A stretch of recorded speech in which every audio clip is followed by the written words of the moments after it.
Welcome to my channel learn here. So இன்றைக்கி நம்ம வீடியோவில் என்ன பார்க்க போகிறோம் அப்படின்னா idioms. ஸோ 15 இன்ட்ரெஸ்டிங் idioms இன்றைக்கி நம்ம பார்க்க போகிறோம். நம்ம டே டு டே லைஃப்பில் யூஸ் பண்ணுறது. ஸோ நம்ம இப்போ வீடியோக்குள்ளே போகலாம். So first idiom a bad egg. So அதோட மீனிங் என்னென்னு பார்த்தீங்கன்னா worthless person. ஸோ மதிப்பில்லாத நபர் அப்படின்னு நம்ம சொல்லலாம். ஸோ அதோட எக்ஸாம்பிள் பார்க்கலாம். He was the only bad egg in the group. So second idiom, a bad patch. So அதோட மீனிங் என்ன பார்த்தீங்கன்னா a period of difficulty. நம்ம தமிழில் சொல்லுவோம் இல்லைங்களா, கஷ்ட காலம், என்னோட கஷ்ட காலம் இது, என்னோட போதாத காலம் அப்படின்னு நம்ம சொல்லுவோம்ல. ஸோ அதுதான் a bad patch. ஸோ அதோட example, I am going through a very bad patch now. So third one, a big cheese. Important person அப்படின்னு சொல்லுவோம் அதோட மீனிங். ஸோ இம்பார்ட்டன்ட் பர்சன்னா உங்களுக்கு தெரியும், நம்ம முக்கியமான நபர். Example, the guy is among the big cheeses in the region and his work. So fourth one, all hands to the pump. So அதோட meaning என்னென்னு பார்த்தீங்கன்னா all must help or urgently needed to help out in an emergency. So எனக்கு உதவி தேவை, எல்லோரும் எனக்கு உதவுங்க அப்படின்னு சொல்கிறது. So example, I need all hand to the pump to help me to clean. So fifth one, be hot under the collar. So the meaning என்னன்னு பார்த்தீங்கன்னா be angry, கோவப்படுறது. So example sentence, some of you were getting very hot under the collar about royals. Sixth idiom, chip of the old block.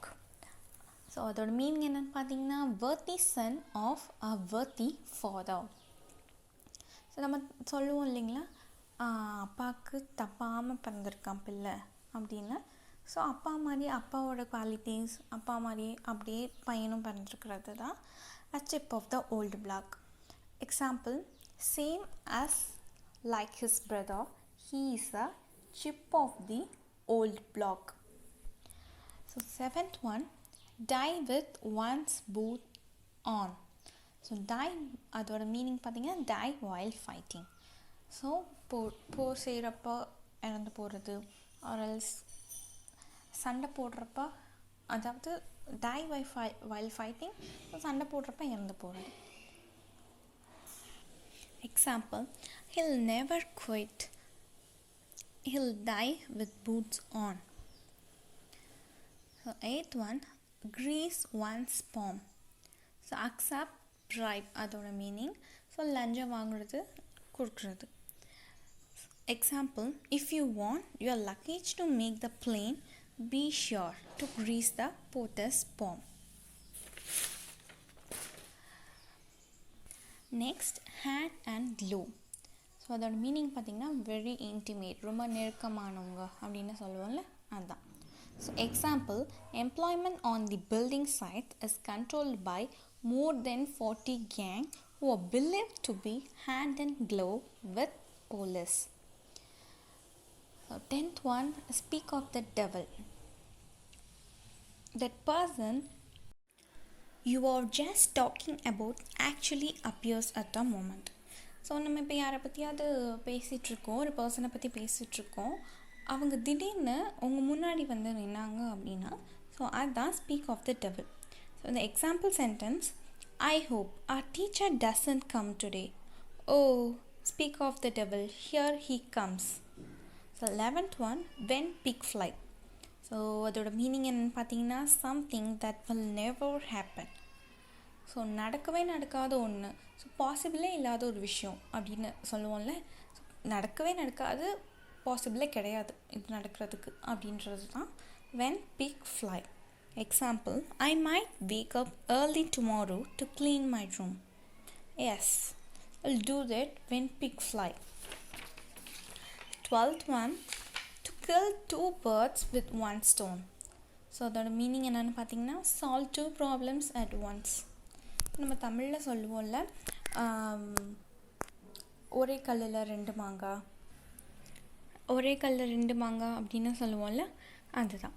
So example sentence, he had gone to London on a business trip. While there, he killed 2 birds with 1 stone and visited his relative as well. 13th one, break a leg. இதோட meaning என்னென்னு பார்த்தீங்கன்னா good luck.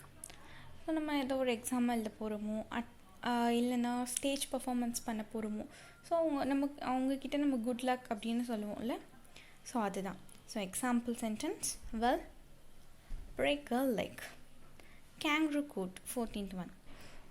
அதோட meaning என்னென்னு பார்த்தீங்கன்னா நான் government court. கவர்மெண்ட்டோட கட்டுப்பாடு இல்லாமல் இருக்கிற ஒரு கோர்ட்டு தான் நான் கவர்மெண்ட் சொல்லுவோம். அதாவது கவர்மெண்ட்டோட கீழே இருக்காத கோர்ட், கவர்மெண்ட் ரன் பண்ணாத கோர்ட் தான் இது kangaroo court. So example, a kangaroo court was held to dismiss the chairman. So 15th and last one, keep the wolf from the door. Keep away from the poverty அப்படின்னு சொல்கிறது தான் சொல்கிறாங்க.